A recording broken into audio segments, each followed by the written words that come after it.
questions, you don't, instead of looking at me, look directly into that camera. Okay. That would be best. Sure. Now, you don't have to do that all the time. Okay. But for this, for the impact of Sure. it, for the veracity, we need that. Right.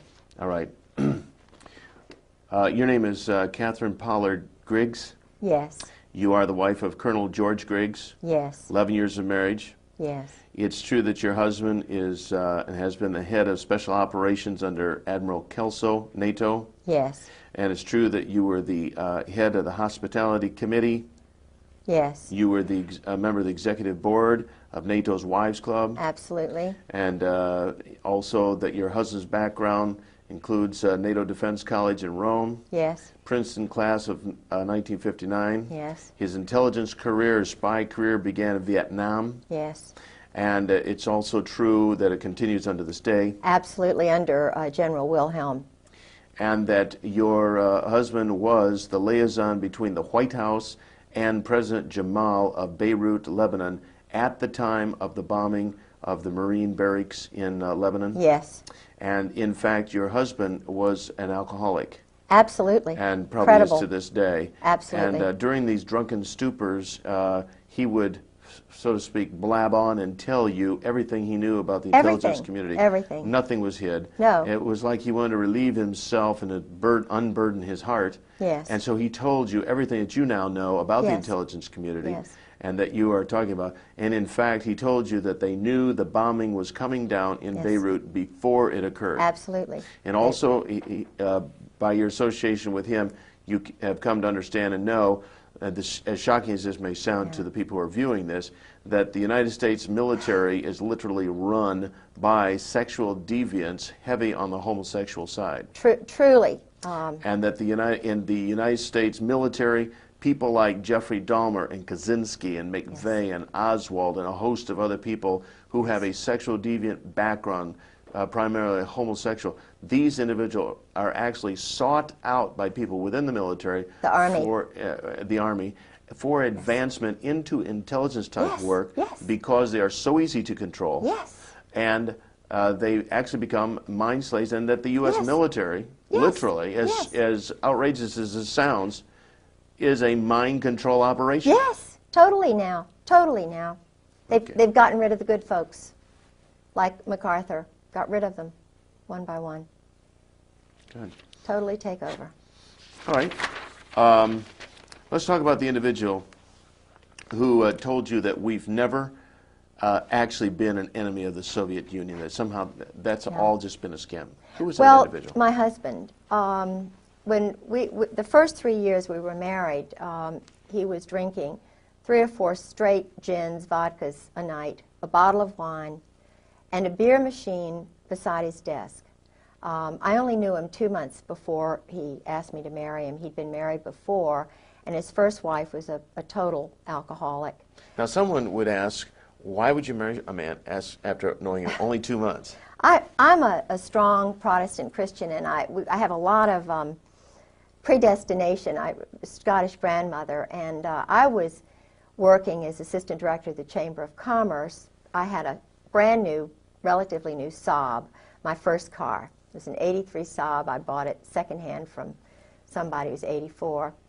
And my husband was driving an 83 Saab. Mine was a turbo, his was not. He rented part of my house. It was, I had a young doctor and his wife and 2 children who were renting the house. They were leaving before the end of the lease time, and they put the ad in the paper and told me about all these people, and I said, no, no, no, no. And I was, had been engaged to someone else. You know, I was just renting my house out. And they said that there was this man who had a dog and a mother-in-law and a son, and was a widower and a Marine colonel.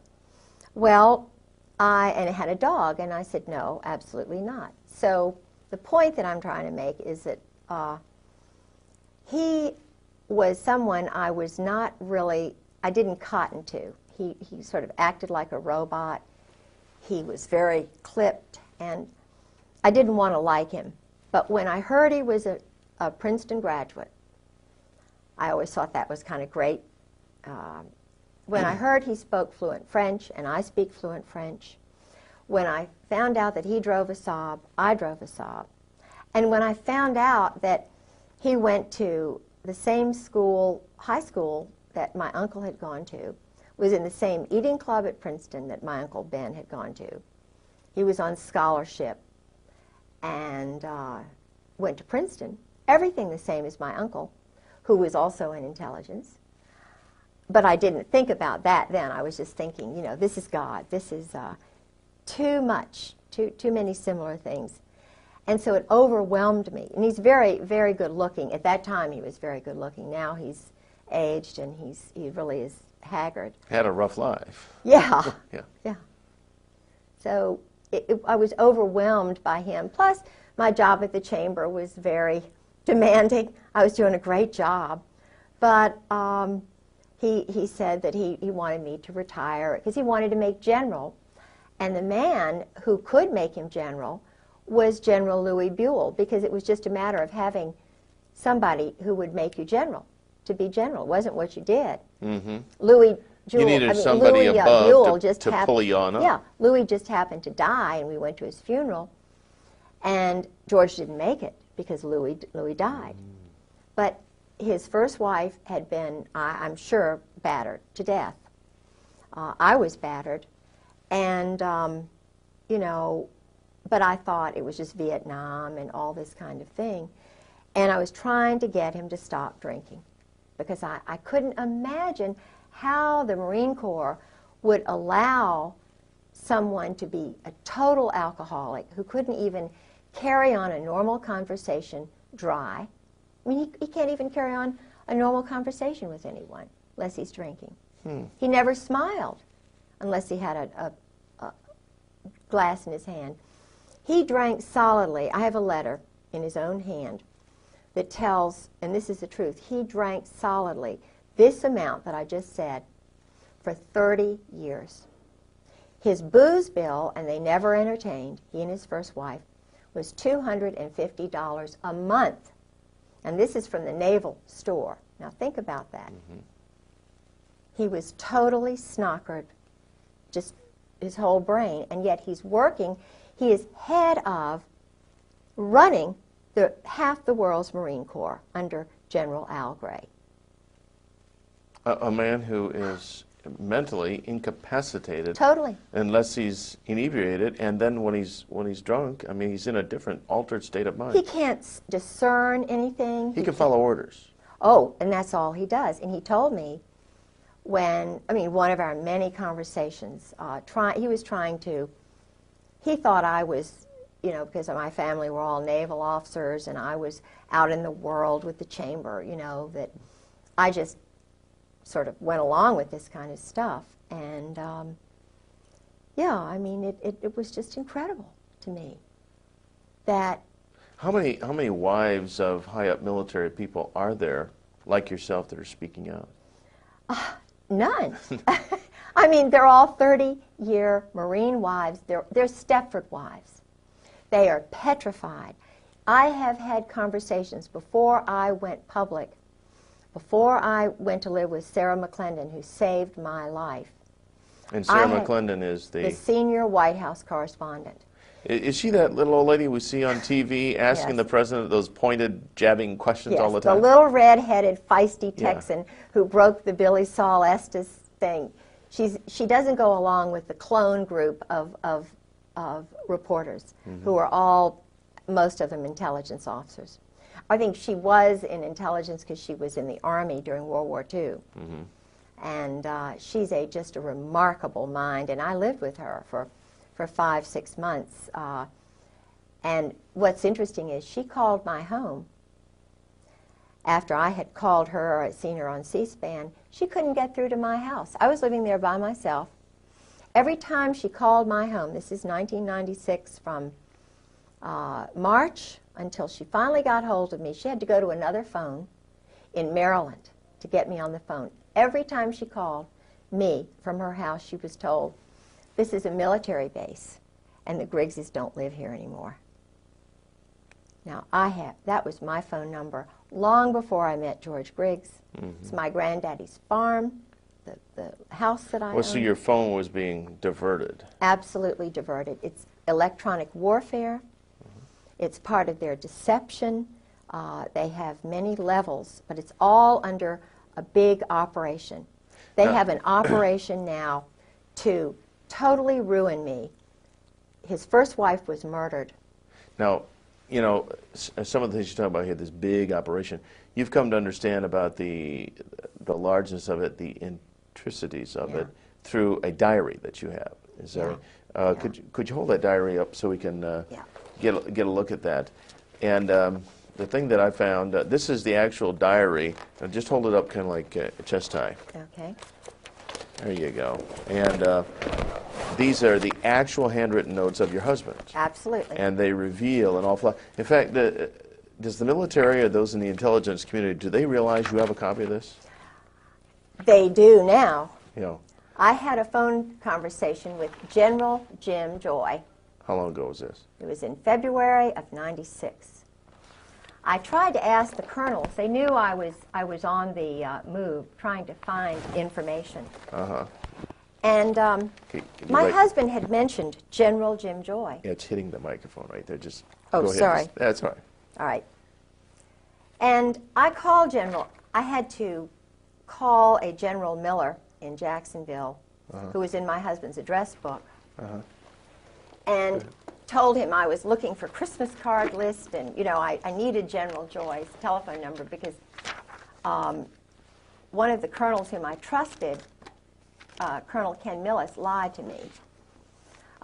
Captain Phil Holwager lied to me. And so I got this General Jim Joy, who was the one who was in the Operation Just Cause. Was it Just Cause, the one in Panama?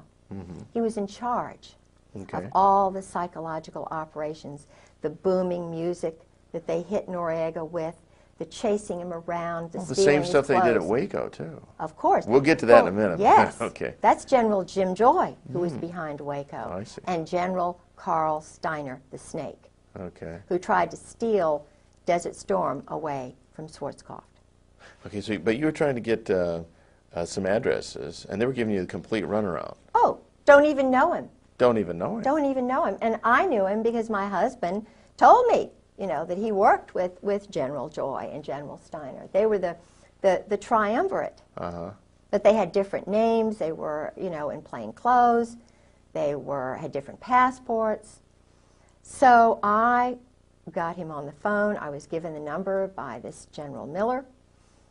And I said, So in the movies, when they say they shall disavow any knowledge, that's not just that's not just a little thing for movies. That's the truth. They disavow knowledge of all these people. Totally lie. Yeah. But you nailed him down. Yes, I said, General Joy, I'm Kay Pollard Griggs. My husband, George Griggs, was in the Marine Corps, and he's battered me badly, and we're looking for him because, you know, this has been going on too long, and blah, blah, blah. And I was recording this conversation, you see. I was sitting on my bed with the diary right out in front of me. And he didn't know that I had the diary. He didn't know anything. It was cold call, like they do cold murders after when they graduate from SEAL school. Cold murders. I was doing a cold telephone call. And he said, no, I don't believe, and these were his exact words, no, I don't believe I know your husband. This is someone my husband, I have a card that General Joy sent my husband after the murder, of the death of his first wife, saying, call me anytime. You know, this man, here I was, traumatized, battered, beaten, and he lies to me. So I said, well, General Joy, that's funny, because I'm looking at my husband's diary when he was in Beirut, and you're meeting with him almost every day. I said, you know, first, before that, I said, you know, he was the chief of staff for General Al Gray. You know, he's one of Gray's boys. You know, chief of staff of Fleet Marine Force Atlantic, runs half the world, all of the Middle East. NATO Defense College? You don't know my husband? You're a general? You live outside of Quantico? Don't know my husband? I made it very clear. No, can't say as I do. So then I told him about the diary, and these are all immature adolescent males. These are men who don't know how to deal properly with adults. They lie. They're deceptive. They hide behind trees. But when you nailed him on the diary, when diary, he realized... He said, his exact words were, "Oh, that George Griggs." Oh, that George Griggs. And that's just the beginning of the kind of runaround deception that you've found with these people. Absolutely. And no doubt that's why they would like very much to have this diary. Yeah. This one page I found particularly interesting. What you and you're probably more familiar with their husband's handwriting. Instead of me reading it, read these notes that he had recorded there. These might help. Okay, I've got these. Alrighty. A number of the Marines told me a little bit about Dale Dorman. Dale Dorman's not a happy camper.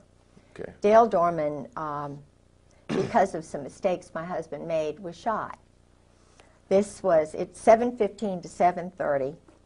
Dorman exited Riviera. That was a place, sort of a hiding place or whatever. Gray and tan Mercedes. Up to 5 shots were fired. He raised his left arm. One round penetrated his arm. One struck his chest. Walked back into Riviera to the desk and called Post 1. Security vehicle went to pick him up. Returned to Dura found 15 to 18 meters away and treated. Medvac called 7:50. Medvac wheels down at 08:10 in a H-Bird helicopter. Riviera Hotel, approximately 1/9 of a mile west of the embassy.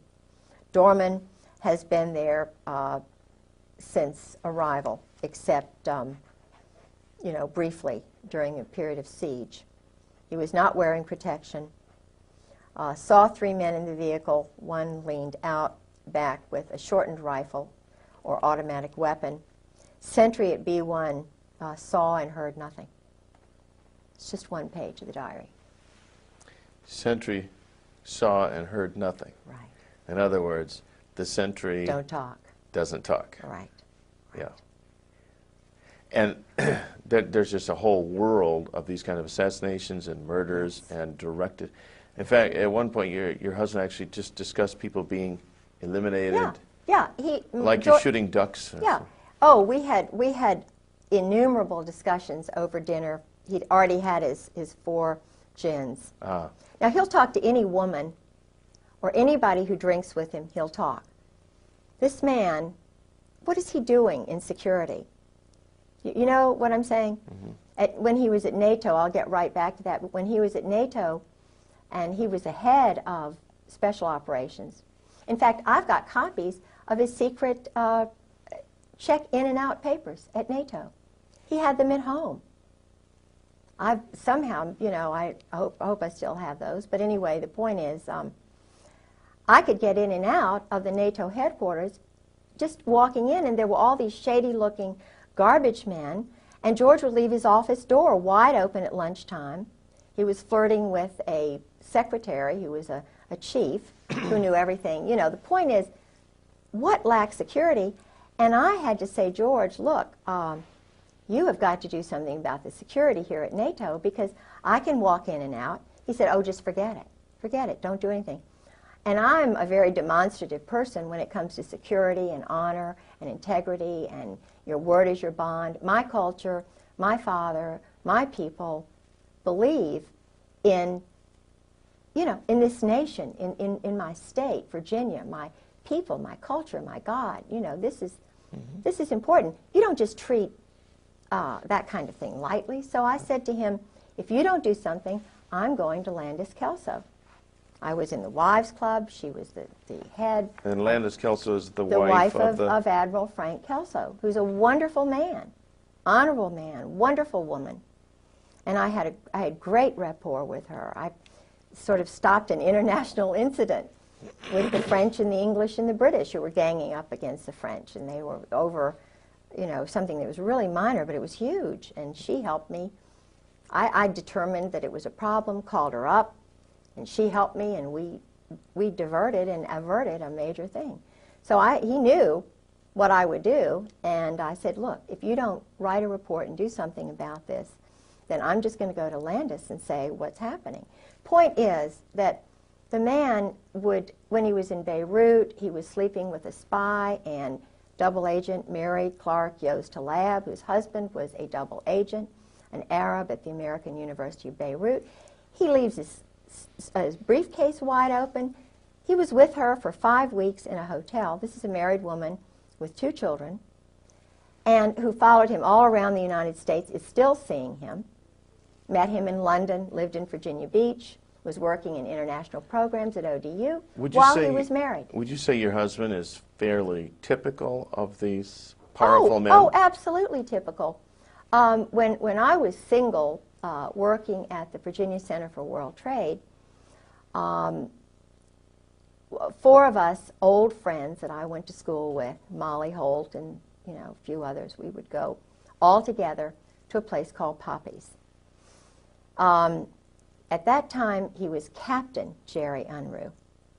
Now he's Admiral 3 stars Jerry Unruh. This man, again, was married. He was running around with the tailhook crowd. I did not know he was married. I knew he was a Navy captain. I was told by him that he would be taking command of the carrier Saratoga. Mm-hmm. He followed me everywhere, even went up to Wintergreen. Now, he sent me pictures, private, separate pictures of the Israeli guys waving to him. He was a tailhook pilot, the airplanes, the jets.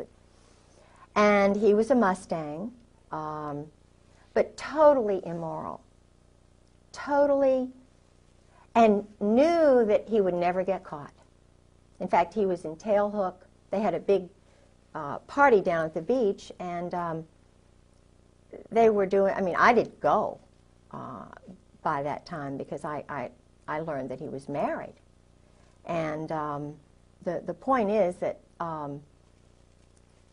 he and this whole group, I've found out about Al Gray, General Al Gray. Yeah. Mm-hmm. Yeah. And what is this this consistent thread of the sexual degeneracy and the homosexuality and just the raw, base nature that seems to be so prevalent? Have you ever determined what it is? Why? Well, it's a way to handle them, to control them. Years ago you thought of people like General Eisenhower as an upright man. I don't know. I know some things about him.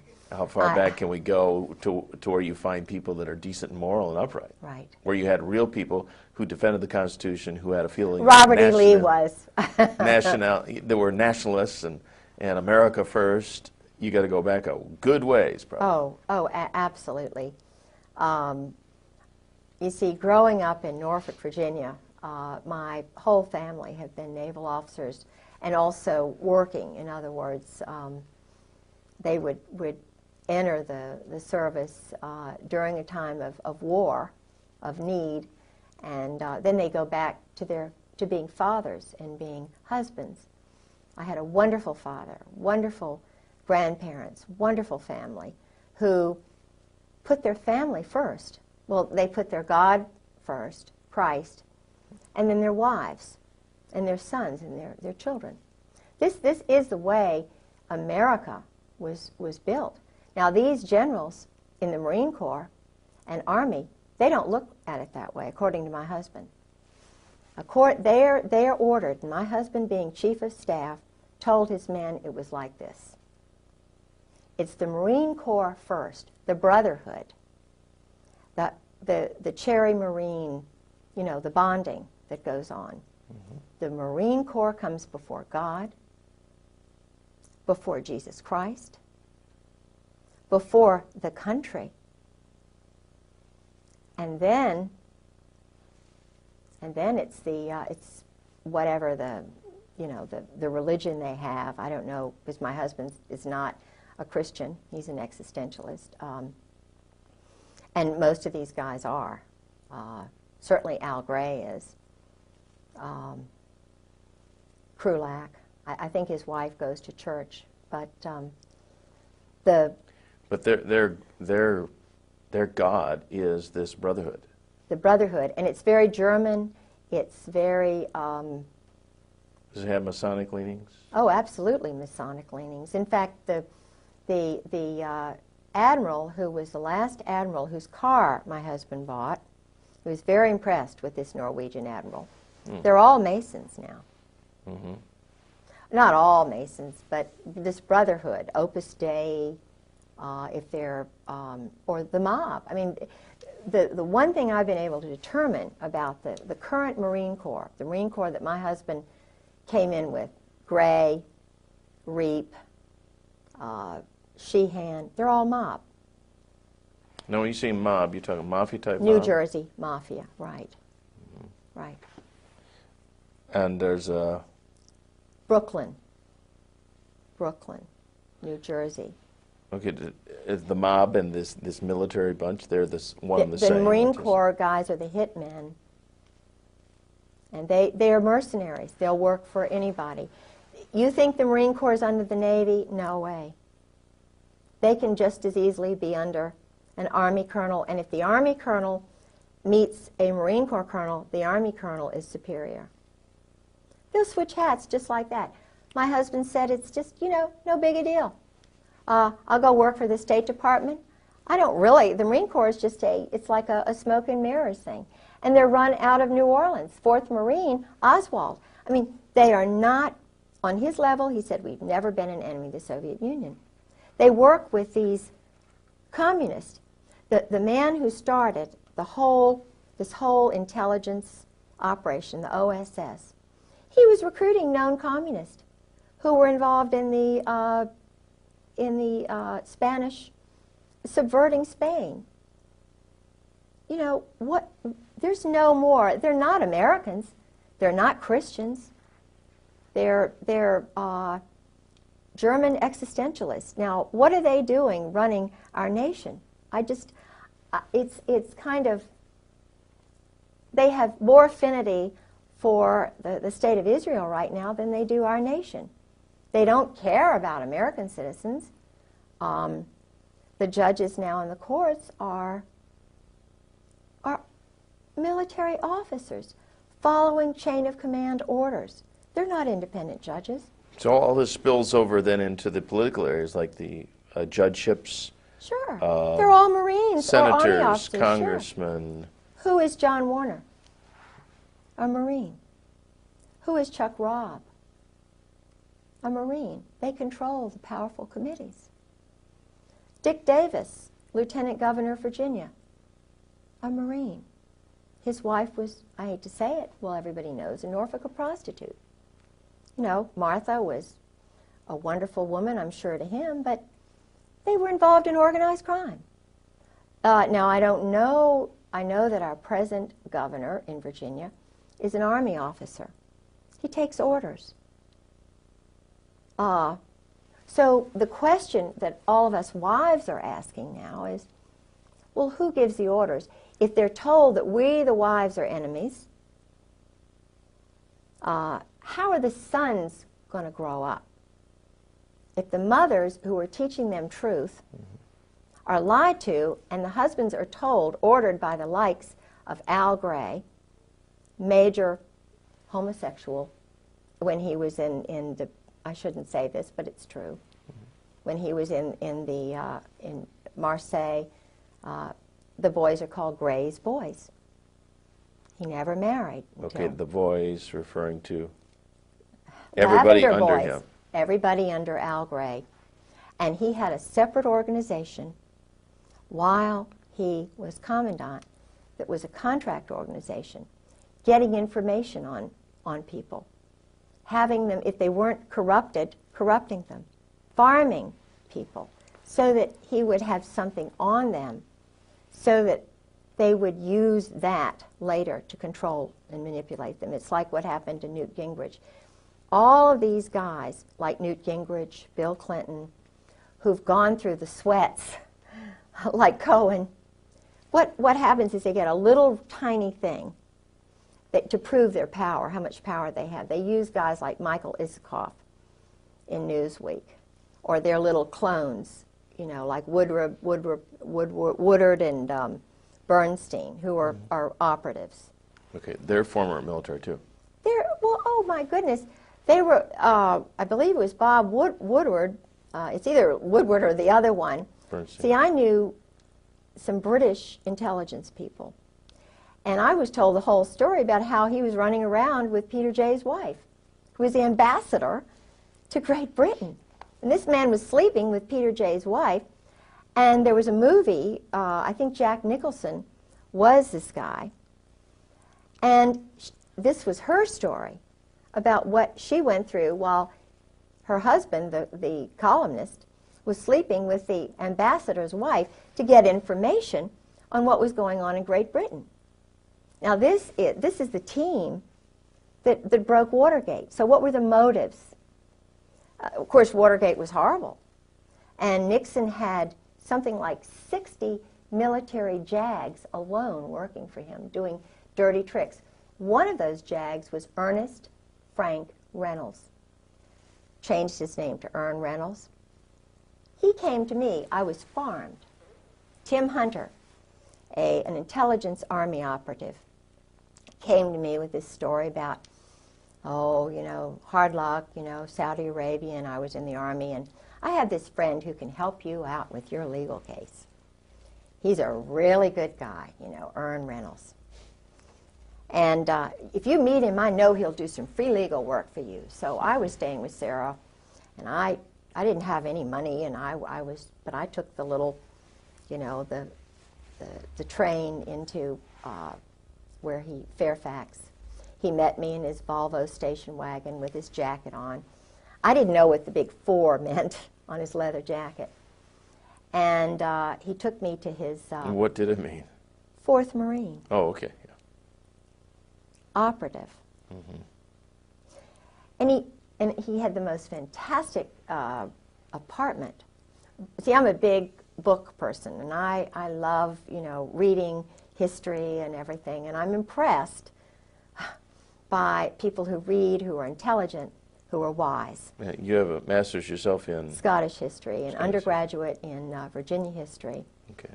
I worked on the Dunmore papers. I studied with people like Ian Cowan and Geoffrey Barrow and Tom Devine. These are scholars in Great Britain who are experts on the Reformation, and my interest was Mary Queen of Scots at the Reformation, and also Lord Dunmore, who was the last royal governor of Virginia, and I was working on the Dunmore papers too. I see.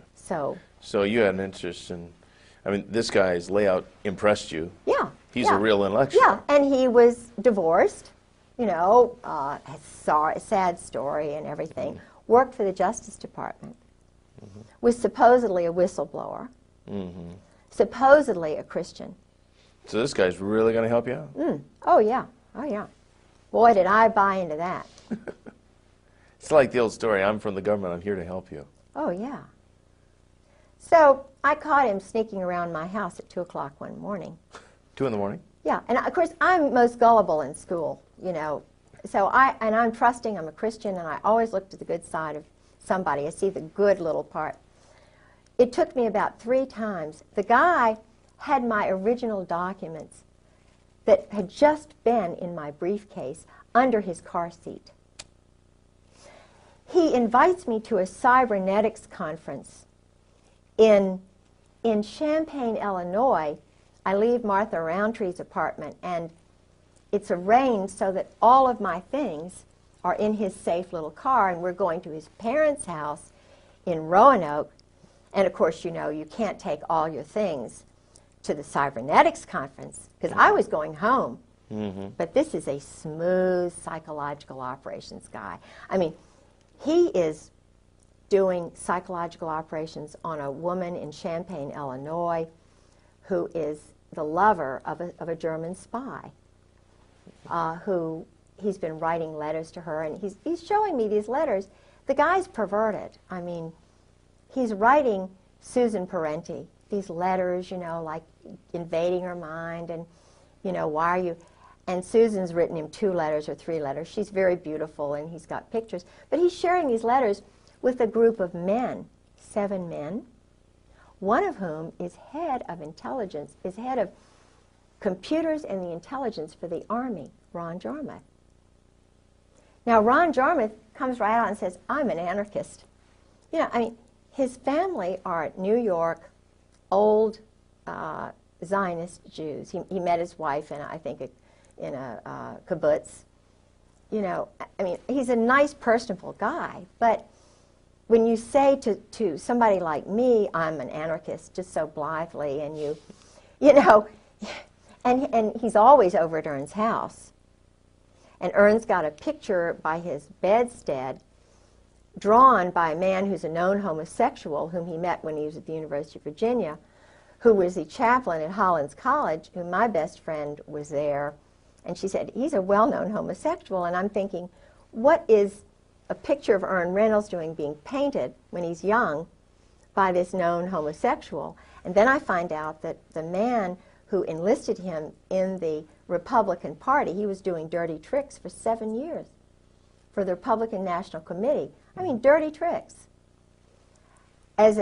Underneath this man from West Virginia who was a homosexual, and left all of his money to Ern's son and took his son on a trip. Now, and Ern is a lobbyist for homosexuals. He's just, you know, working in the Episcopal Church. He's got a group of women that he meets with at the seminary. I'm sure that my case, my profile, he's probably got charge of it now. He's the expert on Catherine Pollard Griggs, but he's not. The guy is absolutely not grown up. But he's a thief. And so your case just got stonewalled, just got sucked into a memory hole by a guy who was acting under orders to... Sure. You get Catherine Griggs under your control, and that's that. Sabotage her. Sabotage, yeah. Sure. And he stole your documents. Sure, sure. Sabotage me. Turned on me right in the middle of the commissioner's hearing. Laughed at me when I cried. You know, this is a guy who hates women. And the interesting thing is I went to his family home, and he had a wonderful mother. And he told me that his father battered his mother. His father was in the Marine Corps. And there was a picture of Chesty Puller in the basement. Well, that fits the profile, though, doesn't it? I mean, if his father battered the mother, which he grew up in this dysfunctional environment. Totally dysfunctional. So when he hit the military, or he was noticed in college or ROTC or whatever, so here's a guy who is susceptible to mind control. Sure, he's to be developed. Yeah. I think you used the term for budding. He was recognized as a potential bud. Yes. And he's moving up the ranks. His roommate was from New York, was a Zionist, and he was an outcast at the University of Virginia. An outcast? Yeah. Why would he be an outcast? He felt he was an outcast. So he had this roommate, and I don't know, this man who was the homosexual from West Virginia. And we had to go by through his town, and, you know, the guy died. But this homosexual was a friend of the homosexual at Hollins, who was a chaplain there at Hollins College, whom I met. We had lunch with him one day. The father had the picture of Chesty Puller, and so forth. Well, Ern, I knew he was trying to sabotage me, and so forth, because I had already had Alexander Robinson come down from Princeton every other weekend, my husband's teacher, who was also a Marine, whose family brought over the Saudi royals, who was one of my husband's teachers, and I caught him walking around my house at 2 o'clock in the morning. I overheard him talking to my best friend's mother saying, now we just, undercutting me. We just don't know. Kay is just under so much stress, oh. And he's a very handsome, very dignified guy, Went to Columbia University, was in Algeria, that area with the Marine Corps. Then went into the boys' school, the Hun school. He's an intelligence, without a doubt. His brother-in-law was Bill Eddy, Colonel Bill Eddy, who was I believe it's the brother-in-law. I've got to get, his name is Eddy, and it's Bill Eddy, but he was the translator for the Saudi royals during the Roosevelt administration. And the Roosevelt, the New York crowd, was trying to steal all of those countries away from Great Britain. The Balfour Declaration had sort of come in, and there was a guy named Moose, not the present Moose, who has the Africa desk at the State Department, who's an African American, but this was a guy named Moose who helped the State Department steal Saudi Arabia away from Britain, because Britain was allowing the Saudis to be Saudis, to keep their religion, to keep their culture. Right. They were not trying to kill people right off the bat, So George is part of that OSS crowd. And their stock and trade is just murder, assassination, Absolutely. creating conflicts, phony baloney wars, Yes. conflicts, Yes. for the purpose of making Selling weapons. money, Drugs, drugs. controlling the drug flow. Now let's talk about the drug flow in the United States. Yeah. Based on your conversations with your husband, I met drug lords through him. such as I met the head guy. See, George was telling me everything. First 3 years of marriage, it was just like, you're with me, gal, because he was so used to talking to Mary Halab and Anne Bouchou, Yeah. The group partnerships with sex and all this stuff. And I'm a pretty loving woman, and I'm fun. I was then. But you're not into swinging. No, I'm not into and swinging. swapping husbands and No, wives. and George was into swinging. He and Sue and Nancy and Jim Earl. This was, and I heard about that from colonels and one Navy captain. But then your husband also would tell you that this is just life the way it is Oh, yeah. in our crowd. Oh, yeah. This is All it. these generals, admirals, colonels, all these people. Yeah. it's- Men, too. Yeah. Yeah. So, but he was just, I'm trying to remember what we were on, something that was, that I was going to say, and I remember, anyway, I can't remember. Oh, he's talking about the fact that they're into making money, and Yeah, this is yeah. the drug business. Oh, yeah, So Fahim. you met all these drug Yes. lords I met Fahim. as if they were just business partners. Oh, yeah. Well, he told me what they did. He, Fahim was a colonel. He's in the diary, too. But George said what they do is they nurture, they cultivate the sons of prominent families in all, the State Department finds them. They're called rising stars. Yeah. And they turn, that's the word they use, George used, they turn them, they bring them in, they rope them in. If they're alcoholics, give them more booze than anybody. If they want women, they find the women, they turn them, and then let them know if they ever get in any trouble, come on over here, we'll take care of you. Well, Fahim had come on over here. Things were getting hot in Beirut. He was a Catholic. He was very prominent family, And he was going in hiding up in Maine. I remember I had his number, and I talked to his sister. But they culled a lot of the stuff out of the house the very first time when George kind of disappeared, and you know, and then I found out about what happened with Sue, his first wife, and all of that. Well, now, did they? Did you come to learn how drugs actually come into the country? Yeah. I saw a news piece one time where a pilot who was in prison alleged that they actually landed on military bases with huge planes loaded with dope. This is how they all brought them in, the Norwegians, the Brits. The drugs, you see, they would come down through Burma, Turkey. They'd come through the Bekaa Valley. The banks were in Beirut. They were in Panama, Mexico, in St. Thomas, after, you know, the laundering of cash. You see, cash, that's why some of the banks in New York, you can very easily find out who the drug lords are. Barry McCaffrey, I saw him 2 weeks ago, and he said something he let it slip out. He's an Army general, you know. He said, we haven't done any more or any less in the last 5 years.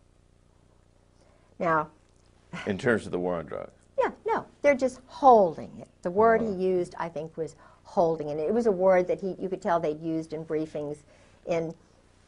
They were the guys who were doing the drugs are military officers. In fact, doing the drugs meaning controlling them. The flow. Oh yeah. In fact, one of George's best friends, Colonel Ray Moore, I suspect that Ray Moore was from the gang, the ghetto area in California. His wife was a very good friend of mine, Charlotte. She's dead? No, he is. Oh, he is. But when George would sort of disappear. Your husband? Yeah, all of a sudden they would appear and be in the house. You know, calm me down, take me over, exercise, you know, do all this mystical stuff. And it was really funny because they came back from Mexico, and it was, George just happened to disappear, and they were right there, you know. Well, Ray Moore, all this stuff, I knew about his background, and I started thinking, what's going on in Mexico? Why the heck is Ray going down to Lake Chapala? And he would talk about his day. His day would be going out with the men, playing golf, going to this spa with the men, you know. They were doing deals, going to Guadalajara. And there would be Tom Reap, another former chief of staff for Gray, going to Mexico. There would be Ken Millis, another temporary chief of staff when George's wife's funeral took place. There was Ken Millis. Now these are guys who are part of we call the Brotherhood. And they're all going down to Mexico. So what's going on in Mexico? Ray's one of these guys who wants to sit in the sun. He doesn't want to go down there to Mexico and do all that stuff. Mm-hmm. But he did. And he got cancer all of a sudden. And another guy got cancer all of a sudden, right after he got out of the Marine Corps. Now, not to diverge from what we're talking about right now, but did your husband ever tell you anything about any disease warfare, like giving people sicknesses and? Yeah, that's part of. He called it ABC, NBC. It was something like nuclear, biological, chemical, ABC, atomic, biological, chemical. They call it biologicals. And in fact, I'm not going to mention his name because this is a guy who's really a good guy who's scared. The word they use is shitless. Excuse me. But that's the word. This guy is petrified. Because? Because he's doing that work. The chemical? And biological work. The Marine... You mean the laboratory work or the implementation? subterfuge, deception in the Middle East. Okay, and they use He's a Marine Corps colonel. disease-causing drugs? Absolutely. And how do they administrate them? In missiles and I mean this is an elaborate big business.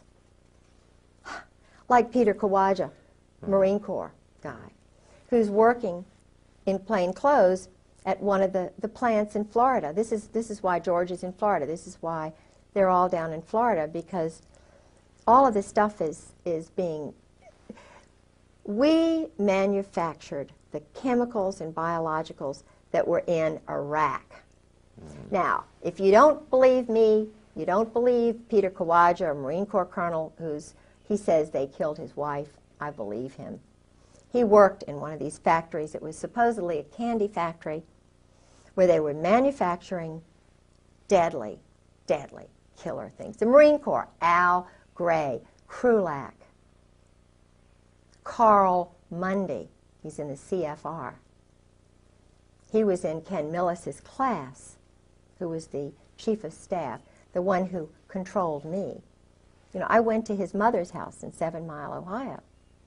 Flo, his father was a German Nazi. I'm not saying that, you know, being a German Nazi is bad, but he's part of this group. And if you don't believe me, if you don't believe Peter Kawaja about the drugs, you can, I mean, it's just, it's everybody knows. There's a guy named Randy Hebert, Lieutenant Colonel, hero, American patriot. This is a guy who should be the commandant of the Marine Corps, Krulak. I'm talking to you, I'm talking to Al Gray, I'm talking to you, Carl Mundy. You all are adolescent, immature.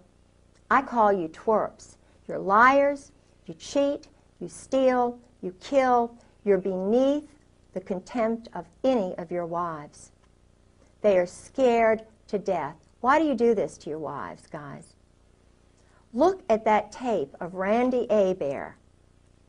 I knew Chesty Puller, and this is a strong, wonderful guy. I knew his wife, Virginia Mack. I knew a real Marine. You can't say that you knew them because you didn't. I did. Randy Hebert sat. He could hardly talk. He was leading a platoon into Iraq. His wife was sitting to his left. His wonderful father was sitting to his right.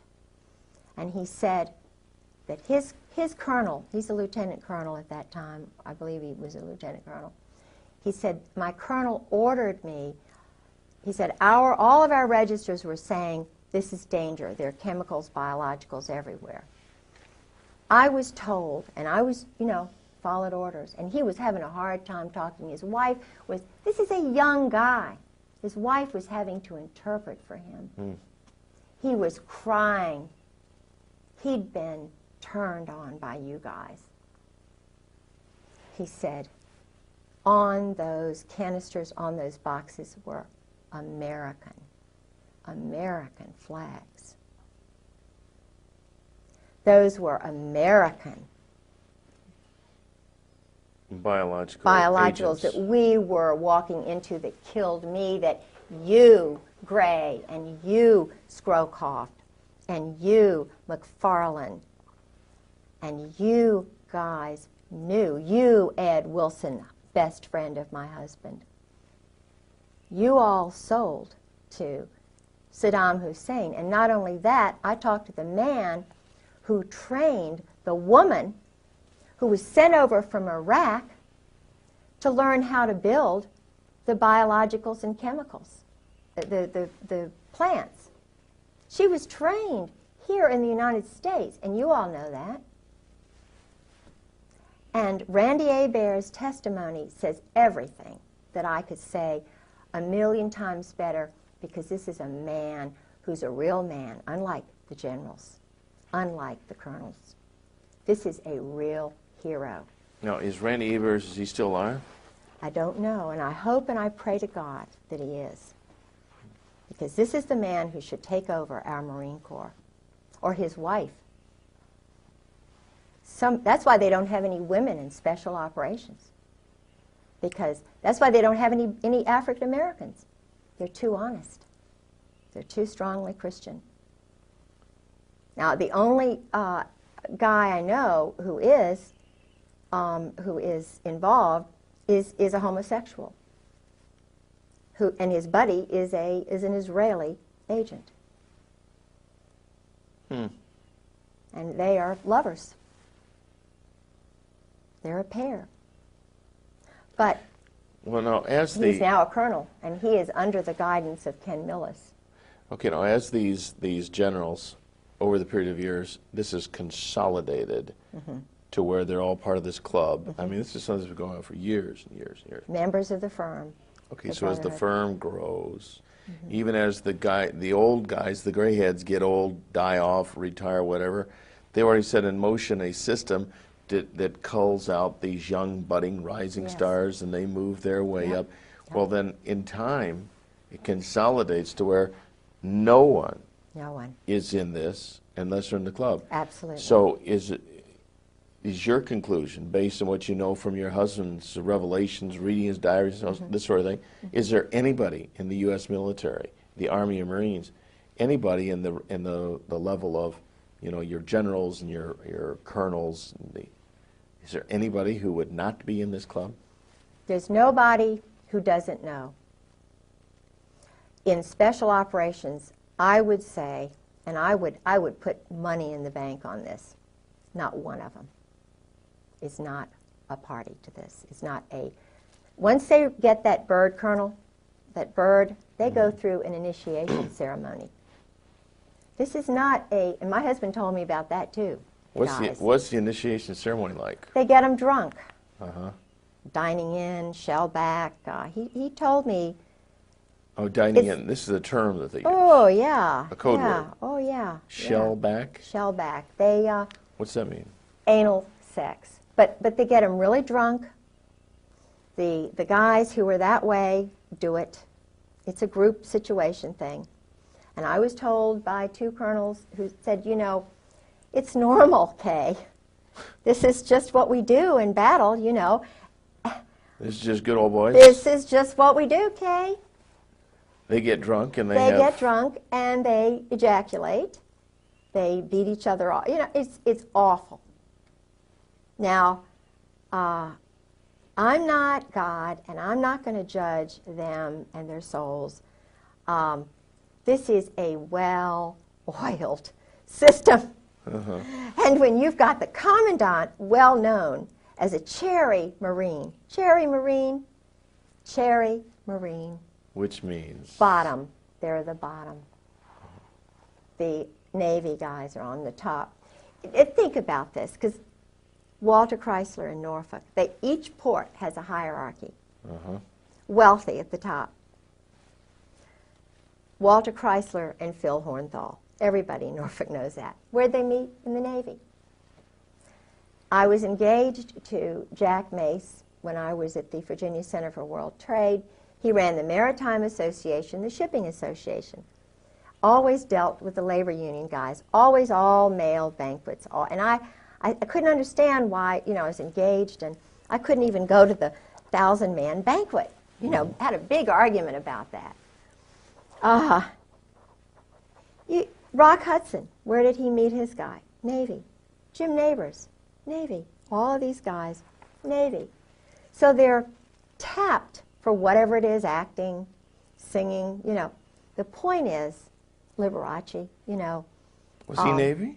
I believe he was.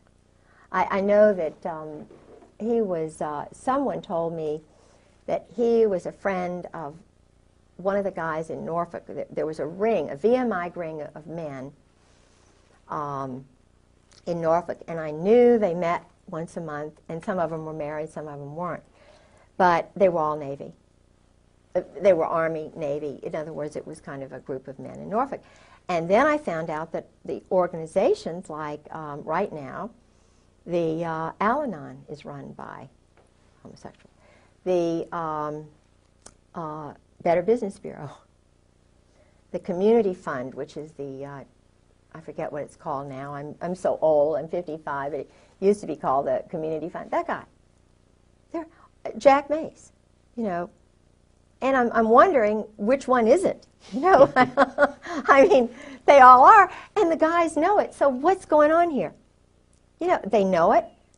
Old Dominion University, the Clyburn, intelligence family. He was well known. 2 reporters on the Virginian Pilot who do the very important columns and so forth. I mean, it's just, so I'm saying, who's making the decisions to do this? They're military. What is the reason behind it? Why do they keep the wives out of the loop? So when people suggest that the United States of America is becoming a modern-day Sodom and Gomorrah, absolutely, without this really is not just a broad generalization. No.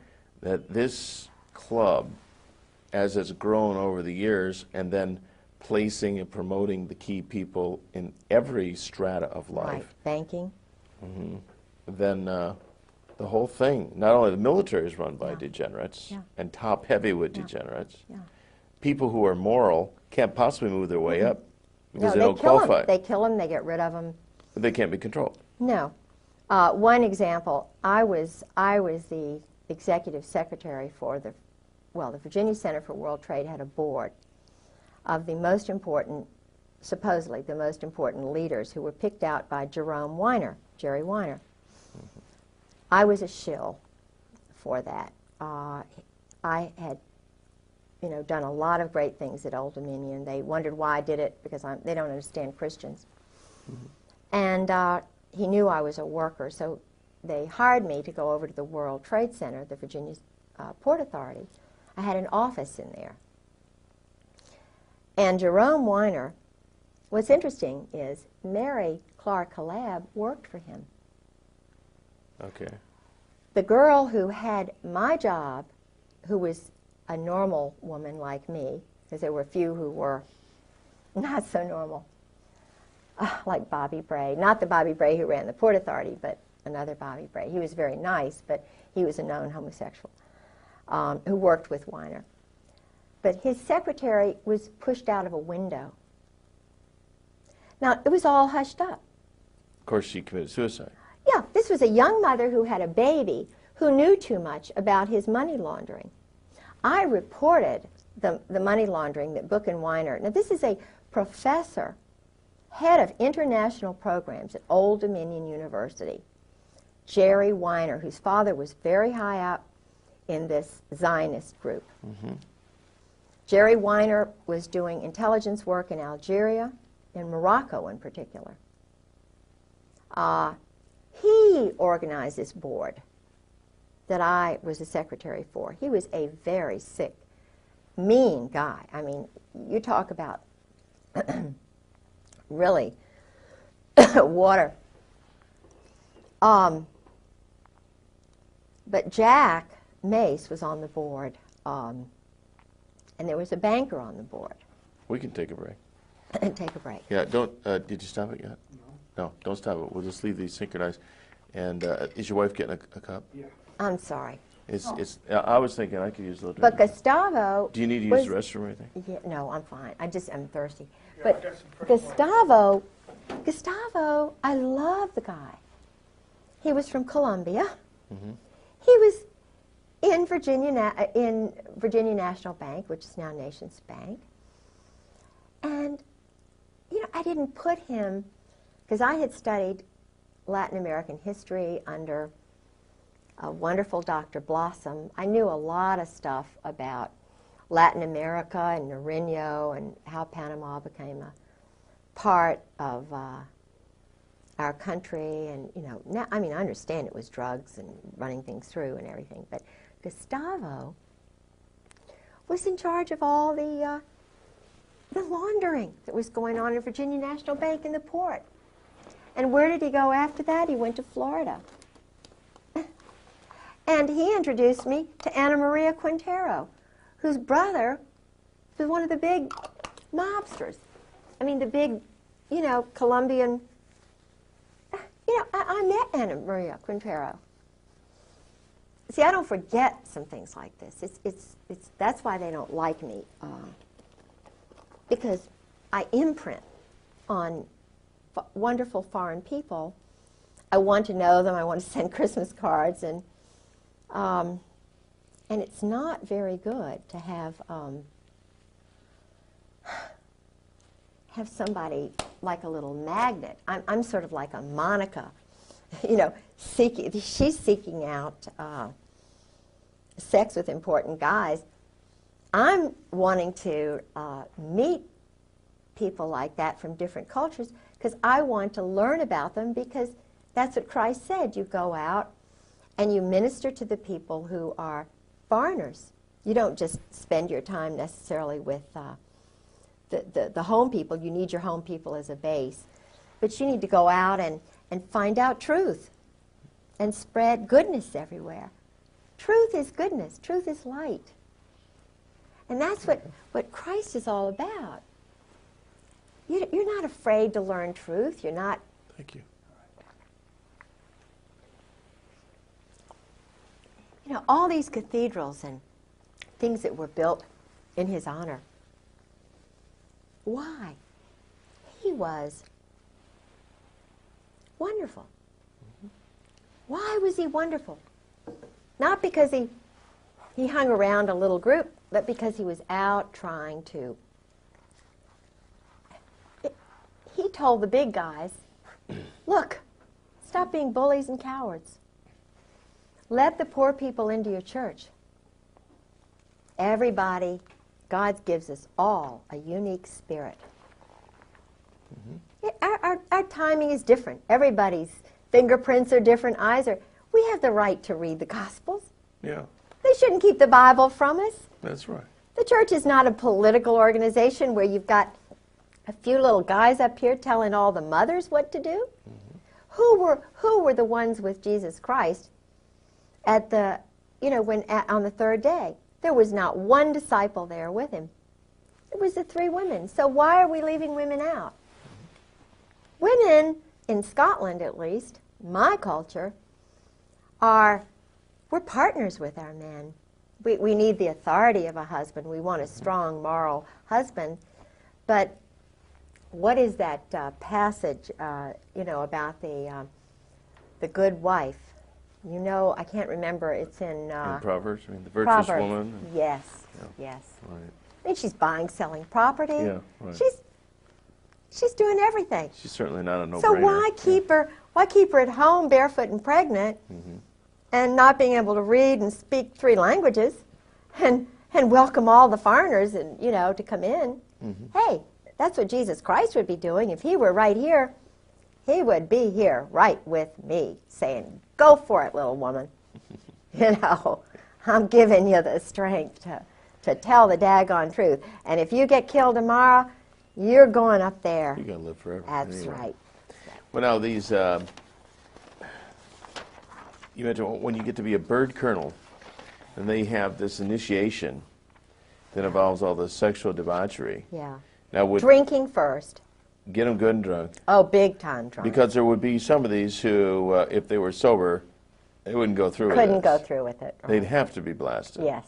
Yes. Okay. Yes.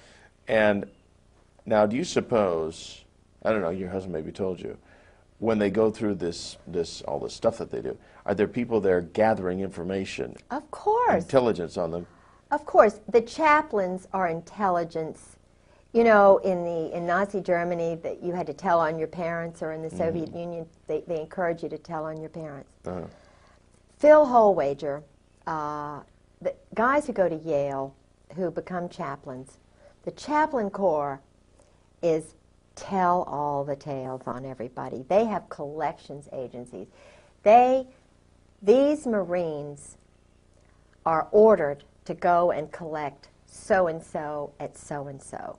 If a Marine tells truth, if he's a whistleblower, if the wife is too much trouble, they collect them, they throw them in, they fill them full of chemicals, they'll implant little things in them. I believe that my husband has an implant. Well, McVeigh said he had a chip implant. I believe George did. Now ask yourself, all right, I know George had a male friend. You know, he had male friends. Your husband is bisexual. Yes, he's bisexual. And I was told that by colonels and a captain, by a psychiatrist. What percentage do you think of these higher up people are bisexual? Oh, all of them. If they're in special operations, if they're Marines, they're all bisexuals. They've all had to do it in order to get to be a bird colonel. The SEALs, it's kind of like the fast road to the top. Now. So a guy could not be a SEAL without having. Oh, I don't believe so. I haven't met one that I don't believe would have done it. And judging from what a couple of colonels told me, it's just, that's the norm. It's just you women, you know, y'all are so sissy, y'all are just, you know, you don't understand how it is. We're under so much pressure. And when Valerie Wilhelm told me that about Charlie, I just could not believe what Charlie Wilhelm would be a... He's a general now down in Miami. And she was just saying, oh, well, you know, he's run around. He has to, she said. He's under so much pressure. And she was saying that, of course, I had met Charlie in Norway, and Charlie is sort of someone my husband just idolizes. And and Michael O'Boyle is another one. Michael is my husband's special friend. And when my husband retired, we went to Al Gray's office. This was a traumatic thing for me. It was a really weird day. We drove up with his son Douglas and my son Garland. We went to the commandant's office. They had, you know, something to nibble on and eat, and, you know, just a little something. And his wife Jan came over from 8th and I Street, the commandant's house, with her dogs. She sleeps with stuffed animals and dogs. I don't think there's any love-making that goes on with Al Gray and his wife, quite honestly, and neither do the colonels. She is a wonderful, sweet person, scared to death. She worked for his intelligence organization, and then she supposedly took care of his mother. And then they married, you know, because he would not have made it. Everybody knew he was a homosexual, not a bisexual. This is a homosexual commandant. I talked to people who actually, one woman who went to one of the parties, she was French, and she married a naval officer. And it was when George and I were first married, and I told George about what she said about General Gray. She said, you cannot believe this man is totally debauched. This man does these group sex orgies outside of Marseille, France. He's just horrible. You know. She said, now I have to admit, I was party girl, you know, went to these parties and so forth. But what would happen is, and I met a guy in the laundromat who was very, very, he was enlisted, and he was involved in Beirut, and he knew my husband. He was going back and forth from Gaeta to the New Jersey, the ship, and then, you know, into Beirut on the beach and everything, and he worked for an admiral. Now this is a big admiral. And the admiral would go to these parties at this big mansion outside of Marseille. What they did was they invited the wild girls, the secretaries, because this went on in Indonesia. My husband had a secretary. Anne Bouchou's husband, Hank, was sleeping with the secretary. My husband was sleeping with the secretary and Anne Bouchou. They were doing, because my husband's wife wasn't there, so they had their little ménage à quatre. And of course, my husband was sleeping with Anne Bouchou, who's now, he says, a lesbian, you know, but he was sleeping with her, and, you know, called her right after his wife died, the night, you know. And I found the telephone numbers and, you know, her address and her birthday and all these letters he was writing. Isn't there a disease that runs rampant with these people? Yeah, yeah. So, but Al Gray, this guy, would guard the parties. Now, how does that make a young guy feel who's got a child? He's guarding an orgy with Israelis. There were Israelis at these parties. Intelligence people. Intelligence? There's not intelligence there.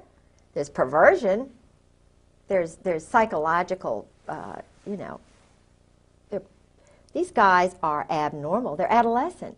They're not full, complete people. They can't have normal. Anyway. So he's guarding the parties, and he says, the secretary, the girls come in, they stay till about 11. They're all nude, all nudists. The Earls, Jim and Nancy Earl, my husband, Ty Kroll, most of the chiefs, nudists. Makes it easier, you know, to see the little, you know, it's terrible. They're nudists in the sense that... Yeah, they're a nudist. Okay, so they have whatever. Freedom. Oh, I see. Freedom. It's really kind of religious, isn't it? Yeah. With them. Yeah. But the girls, the women leave at about 11 o'clock. This is what he said. I mean, I knew the girls were there because I'd already talked to the French girl. And he said, well, you know, what they do is the women leave at about 11 o'clock, maybe 1 o'clock, and the guys all stay around there. And it's just the ritual. This is what they do. So, and then I found out. These are the guys that send their boys to war. Yeah, these are the big guys. Then I found out, because my husband would mention this guy and that guy, you know, that he went to school with. Bob Edwards is involved with this stuff. But the guy who recruited him, Charles Caddick, who was a well-known homosexual, who was the, quote, head teacher but the bodyguard for the Saudi boys. See, the Saudi boys were encouraged to do this, to corrupt them. They were corrupting Muslims who would not have done this ordinarily.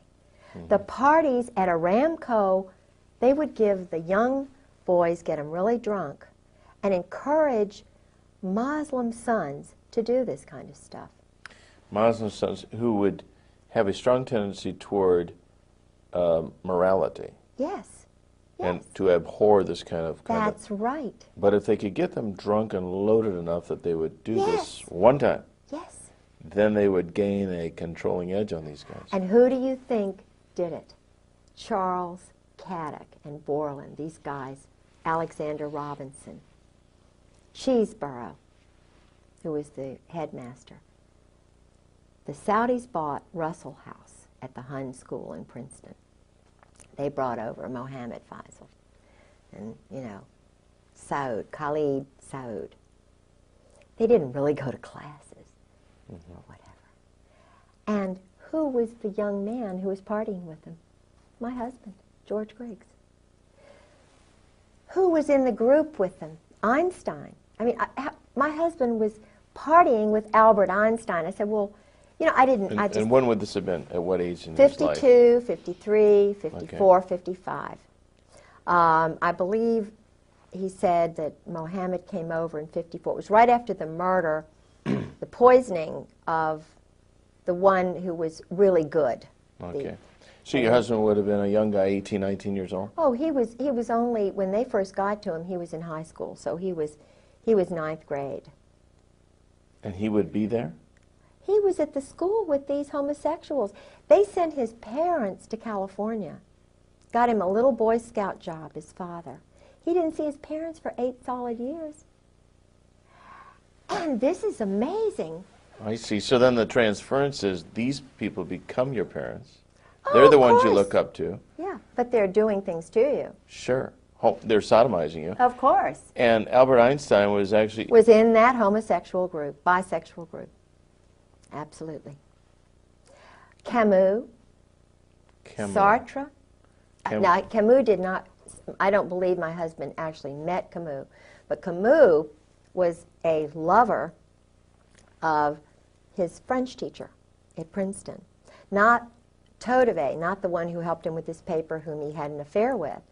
And I was told that by normal roommates, whom he had later on, and by another roommate. They knew George was doing this stuff. George was, he was a cheerleader. He was a French major. Were there any other young teenagers from that particular setting Yes. that were also being cultivated? Bob Edwards, who's a Marine Corps colonel, was part of that group. And my husband met with Bob Edwards in high school.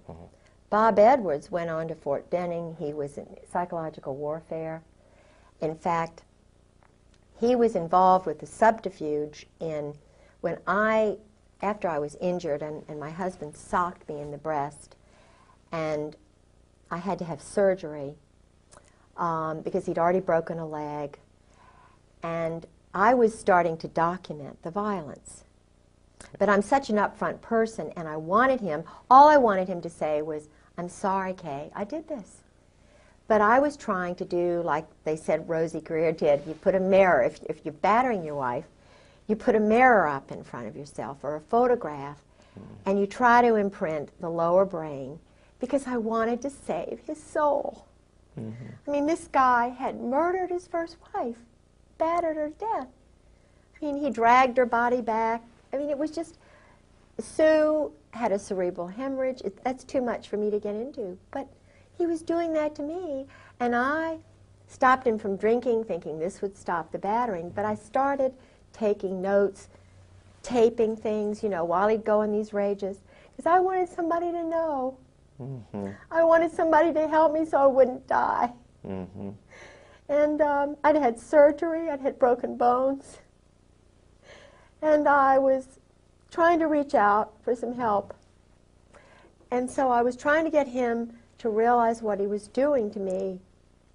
And I told him, I said, "George, I know you did this to Sue. Do you really want me dead? This is..." But he started getting scared, and he was cool. Did he ever admit to you that he was responsible for his first wife's death? He came, he said, he admitted that they didn't get along. He admitted that he didn't love her. That he battered her. He admitted that he'd hurt her. He admitted that he dragged her body back after she supposedly collapsed at dinner. Now, this is a 200-pound woman. She's huge, because she's not happy. She's sleeping with her dog. She doesn't sleep with her husband because he's too busy sleeping with other people. He doesn't find her attractive. He's sleeping with Nancy Earl, and I mean, it's just the most crazy. And she loves him because he's handsome. And what is she going to do? She's never worked a day in her life. Her mother loves him. It's like me. No, who would believe you that a handsome, wonderful guy, oh, but George is so nice. So, and this is what the wives go through. They know that it'll be hard. So, the guys just, what George did was, he had clout in the State Department, and they knew that I just loved showing people around. So he would plan something that I just had to do. I would be hooked, like a hook in a fish. And he had some dignitaries who came over from, where did they come from? They were parliamentarians from, I think these were from one of the Latin American countries, Panama. And of course we had to go to Richmond. So I had to stay overnight with them, and George didn't want to go with me. And it just so happened that Bob Edwards, his Army colonel friend, invited him to come up and meet with some of the guys, at New Hope, Pennsylvania, or Bucks County, or wherever it was.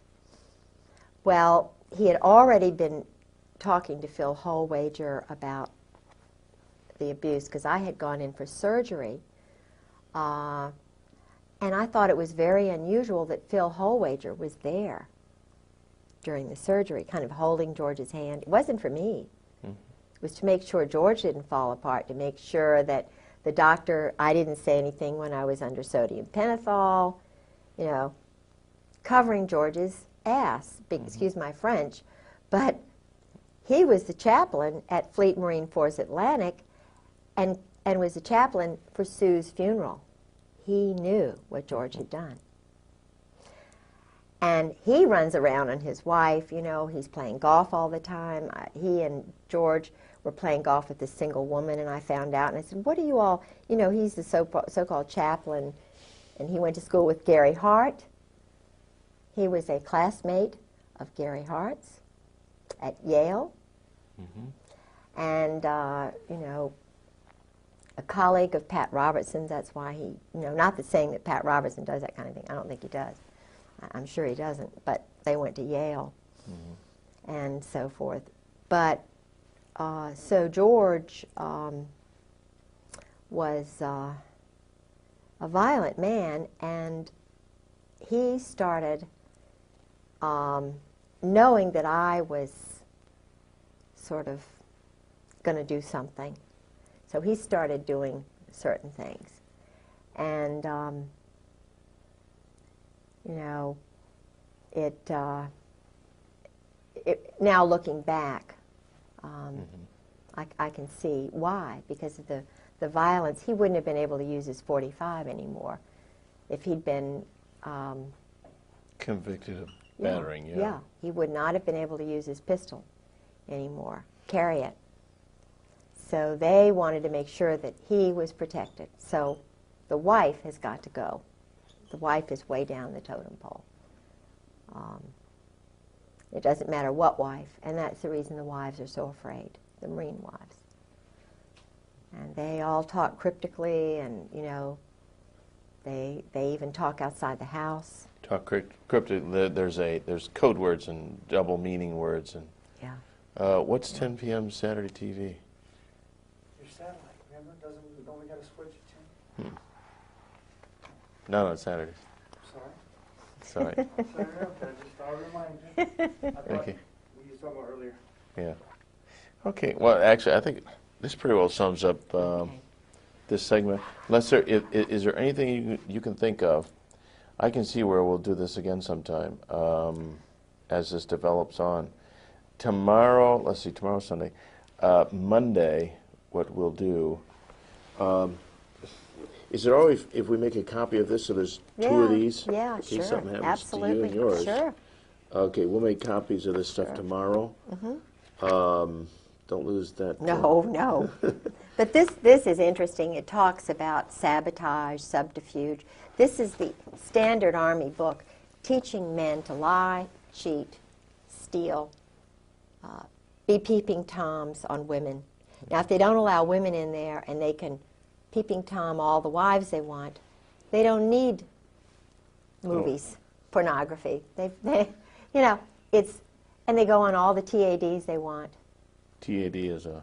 Just take off, just tell their wife they're going. And they can lie, because it's all secret. We don't have to tell our wives anything. And it's intelligence, it's work. Oh, it's intelligence. Yeah, sure, it's intelligence. It's interesting. But this is really, I mean, you know, this is full of, and this is just a mild SEAL commando T-shirt. Can you hold it up to the camera? Yeah. For me to That's a T-shirt that a SEAL would wear. Yeah. Oh, yeah. leave it up for a minute. I played Nancy Drew, Miss Marple, and I infiltrated, if that's the word you could use, the SEAL reunion this year. They spent a lot of money showing off, you know, jumping out of helicopters, and, you know, probably $100,000 was spent. I don't know how much, but I mean, the military was providing the funds for this little game on the beach at Fort Story. Yeah. And then there was, each one of the teams has T-shirts, which all sexual. Yeah. You know, all about, I mean, think about every the weapon. The driving motivation is sexual. of all this stuff is go for it. Yeah. So I went to the party. I took my life in my hands. I called a couple of friends and said, if I don't come back, I'm at the SEAL party, and I'm going to pretend that I'm a SEAL wife. And I'm gonna go to this drunken party, and of course I have an Eagle on my car. They try to get me to get rid of it. So you can get access. So I went in there, and you know that 90% of the people there were men. They didn't have wives, this party. And the women that were there were probably... Yeah, a few wives, but feeling very uncomfortable. So I sort of got in with some of the older SEALs. Did your husband ever mention the name of Lieutenant Colonel Bo Greitz? No, but I know who he is. Mm-hmm. But he has a lot of Army friends, not that he doesn't know Bo Greitz. I'm sure that Bo Greitz is well known to some of these guys. Mm-hmm. I believe he's Army. Could be. I'm sure he's not a Marine. I know he's not a Marine. Huh. I don't believe he's a Marine. Okay. But he's a guerrilla. He's a commando. Yeah. But his name didn't come up as anything in intelligence. No, my husband was way above Bo Greitz's level. My husband mentioned people like McFarlane and Crow. Crow was his tennis buddy, I think, you know. Haig, Alexander Kissinger, the Victor Krulak. See, Gray is the control guy. Gray and Joy. Mm-hmm. Joy's big guy but Joy lost his job at Morale, Welfare, and Recreation, I believe, because I told somebody, I didn't think he, wasn't because of me that he lost his job, but they made him move on somewhere else. Uh-huh. Because he was at Morale, Welfare, Recreation, which is kind of a money laundering thing. They run all the officers' clubs, all the recreation. It's not a private, I mean, it's all run by the military, even though it's supposedly not military. Mm-hmm. And they give the good old boys these jobs. I mean, he was probably earning $200,000. Their retirement for a colonel, my husband, just the retirement salary was $50,000, $60,000. Then they give them these other jobs, so their income is $200,000, $300,000. Mm-hmm. Now, that is not right. But it would certainly purchase loyalty. Oh, definitely. They all get swimming pools behind their house. Who's ever going to bite the hand that feeds that good? No, nobody. Dirty business, you know, but all of the captains and all of the admirals know this and wink. And it's sick, It's just really, really, really bad. And this is taxpayer money. Hard working people who are just wondering where the money is going to come from to pay their taxes. Mothers of children who are having to work 2 jobs to feed their 3 children. And they're spending $10 million on phallic-shaped weapons. I went to the Army show just last week. I was up there. They had a hearing on Okinawan rapes a day. You know, they call it a murder rape a day or whatever, you know.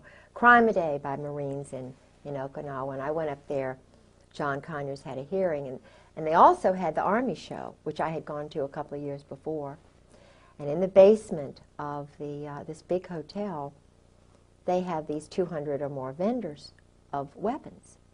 Israel has a joint venture. IAI has a joint venture with, is it TWR, that does all the credit reports on Americans. Whoa.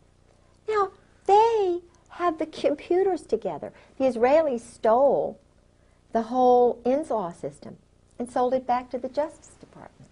And there were murders over that. Mike Fuller knows all. Mike Fuller was a former assassin who's talking, and they are after him. Believe me, I met him through Sarah. He and... Oh, what about this Victor Marchenko? You're pictured with him.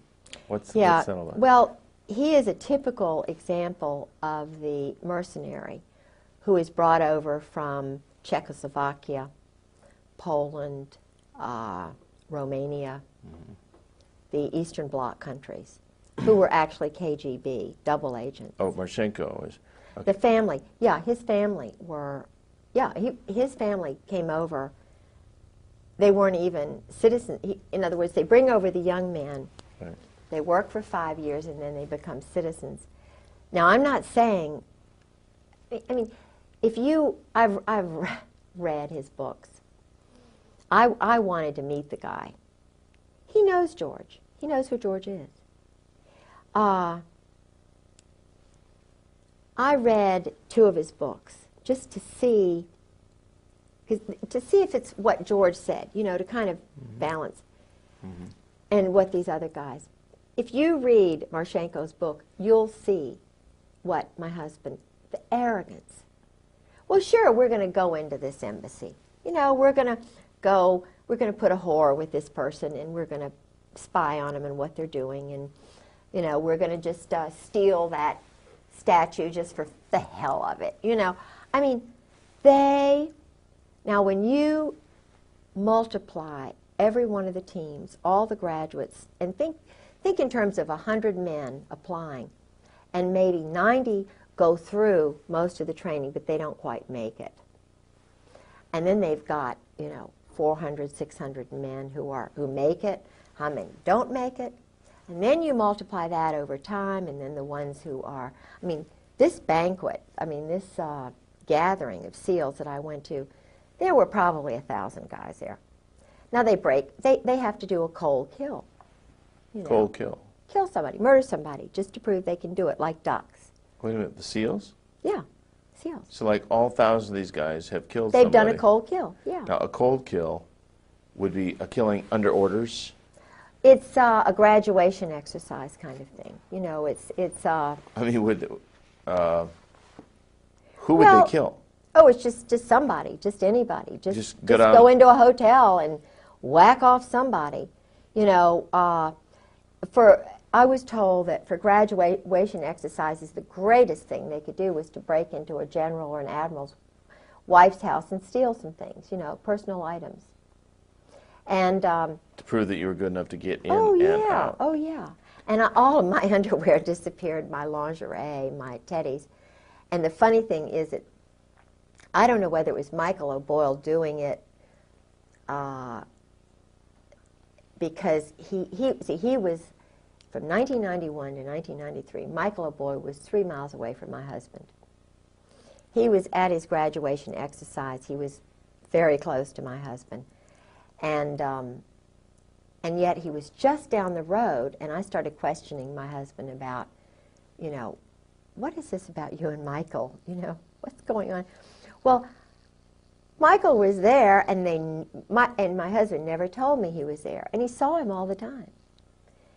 And I'm looking back at when my teddies disappeared, but all this time, now Michael he and his first wife had divorced, that's okay, but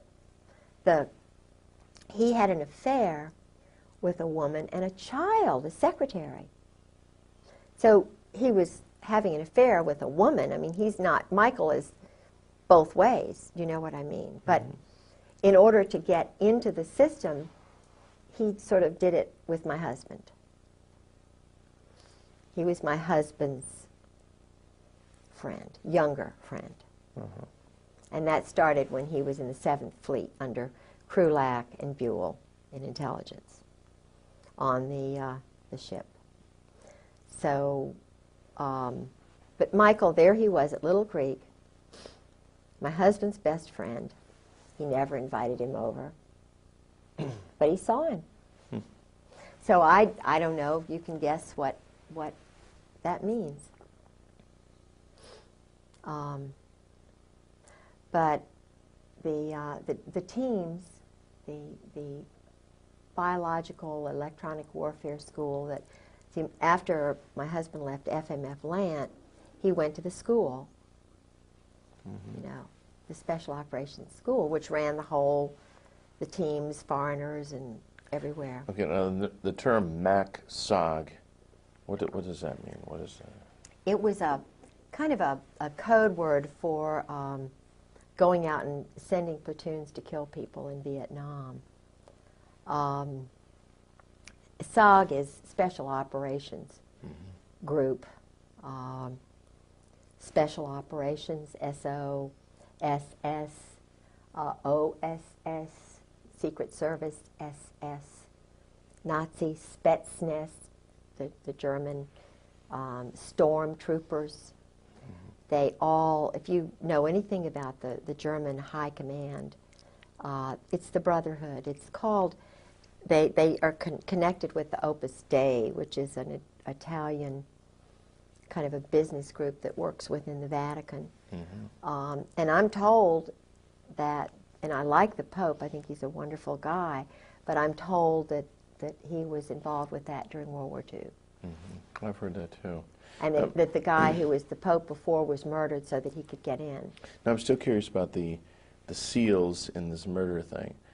Are we still on? Yeah. Okay. Now, a SEAL, in order to complete his indoctrination, becoming a, quote, full-fledged SEAL, part of that includes the fact he has to have killed somebody. Yeah. All right, and it could SEAL be Team 6, right, the red team. Red team. The Ghetto was the captain of that team, and his wife and I had wonderful conversation. And would she confirm this as well? I mean, did she confirm this with you? I guess she would. She's scared. She's frightened. Most of these women are scared to death because they're warned. They know what happened to Sue Griggs. Okay, so They but they know. support you, I mean, Yeah. philosophically, in their Yeah. hearts at least, Oh, if not yeah. with their lips. Oh, yeah. Oh, they yeah. s- We talk about it. Some of them have to go out of their house. Some of them won't even talk in the office in which they work. They've had men come by their houses. They've had their papers stolen. I mean, association with They're- you could be the kiss of death. Yeah. Oh, sure. And they know that. But we talk anyway. And you're talking about some really brave women here. And when I talked to, there are a couple of colonels' wives, and before I went public, you know, they were talking to me, except for Carolyn Millis she turned just like that. She was the one whose house I was in when I told about the go-go dancers in the officers club and me taking the picture and thinking about writing the letter to the wives. And she said, "Oh, you can't do that. You'll ruin George's career."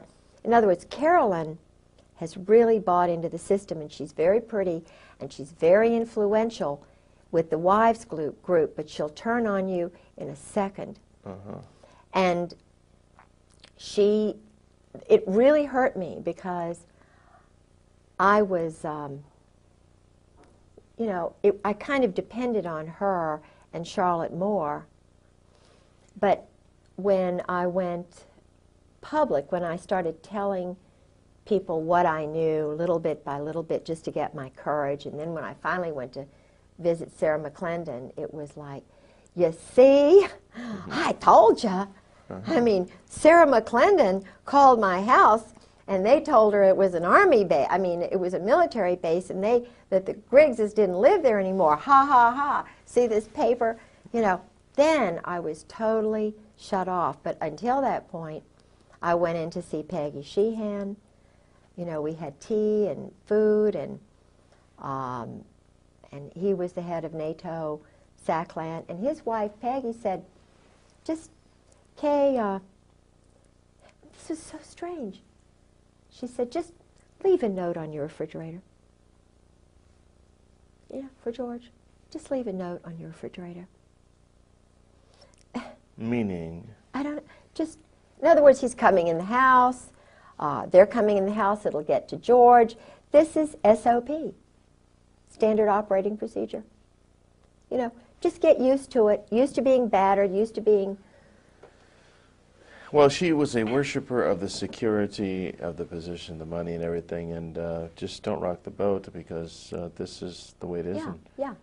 And we don't want it any differently. No. I mean, they could If desire you it have more. to divorce your husband, then, you know, that's just the way it is. But it's cold calculating, and yet so un-American. So un-American. I know what Americans like because everybody in my family were you know, World War II. My brother was a briefer for the SACLANT staff. He went on to be a medical doctor. You know, I mean, this is not, of course he got out as soon as he could. Well, you know, people who love this country and love its history, I mean, are just completely confused. Yeah. From cab drivers to Yeah. bartenders. I mean, nobody can figure out what's going on. Why is it everything goes the wrong direction? You know what I say? When I started this, it was like a maybe a 2,000-piece puzzle.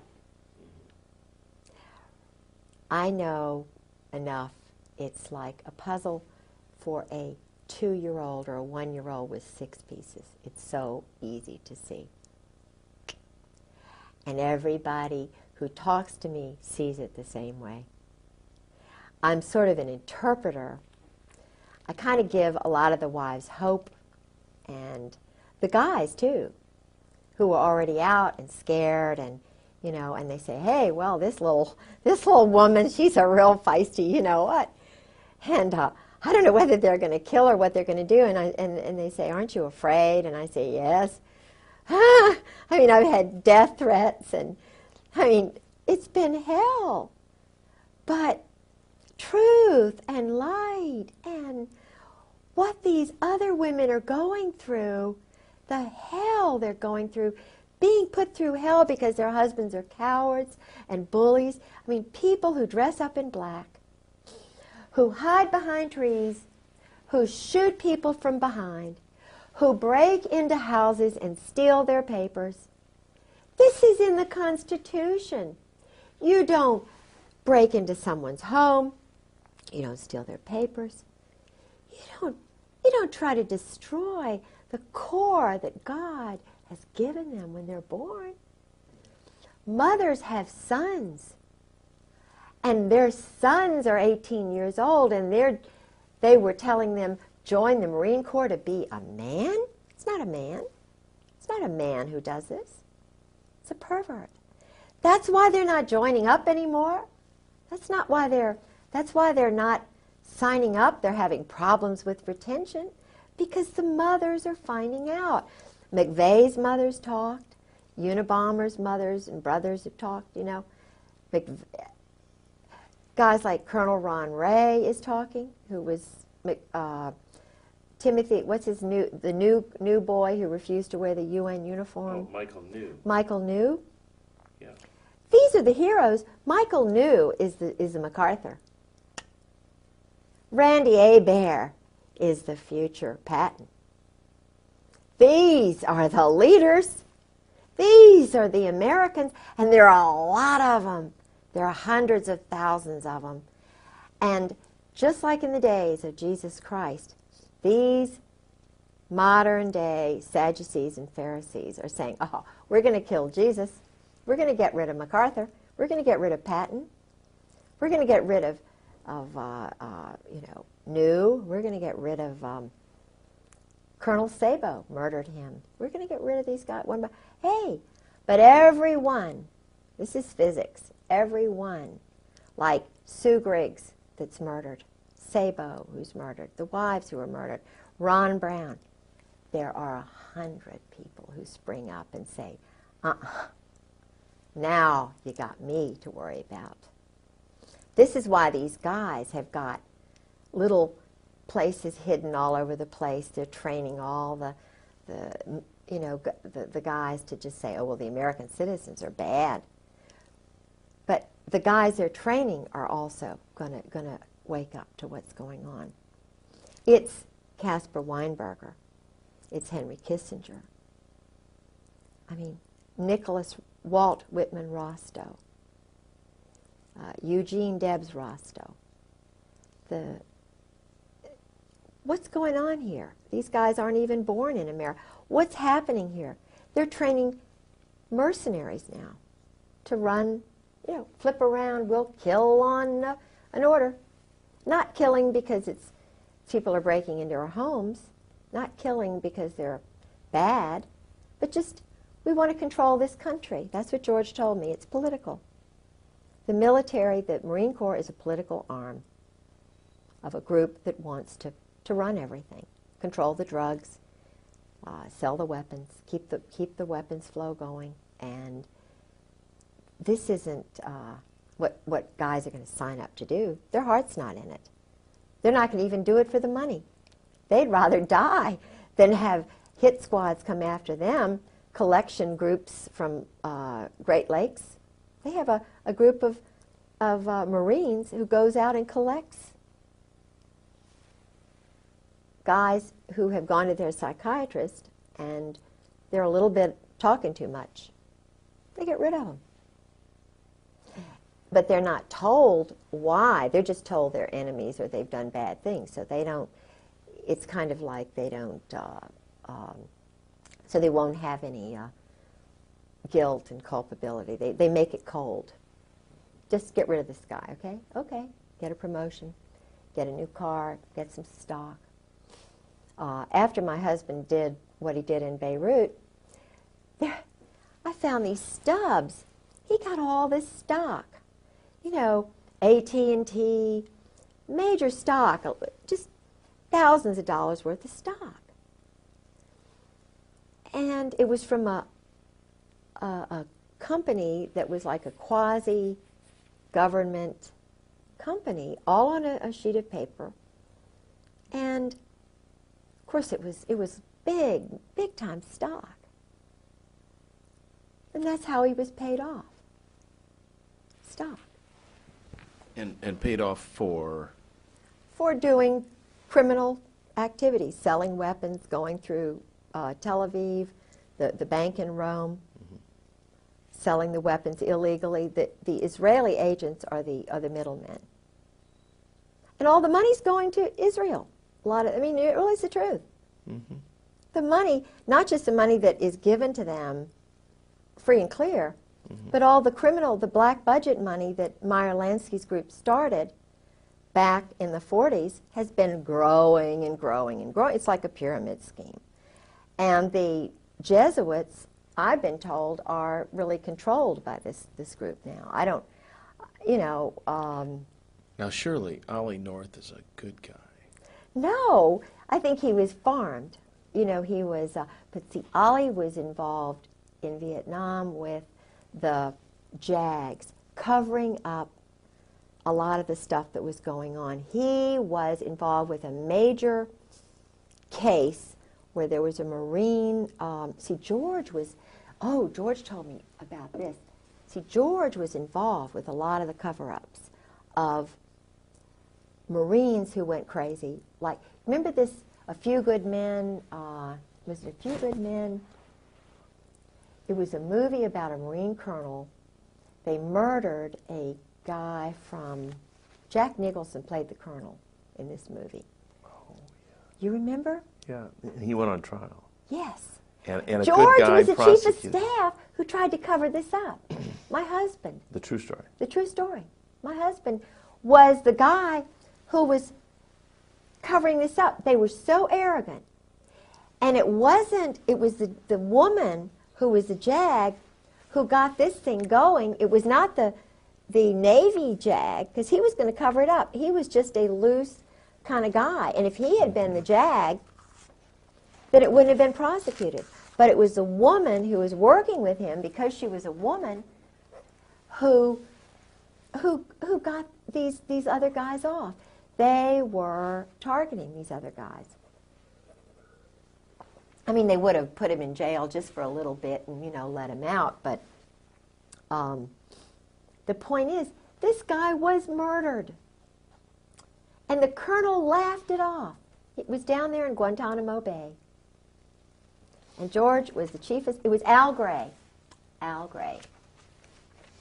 That was... I mean, just that one. Just that one alone. And Lone Tree, they were involved with that. You see, it's just so sick. I mean, they are so easy. Let's break. Okay. I'll tell you. This has been a tremendous. I'm going to let you take this home and read this letter. Or did you take the letter? You got the letter. Okay. Take this and put the letter in there. because you'll see the glasses in there. Oh, okay. Bless your heart for sitting through all this. You know, it's just basically, I'm sorry. I couldn't stay down very long because I could hear a little bit. But it's just, you know, it's my life.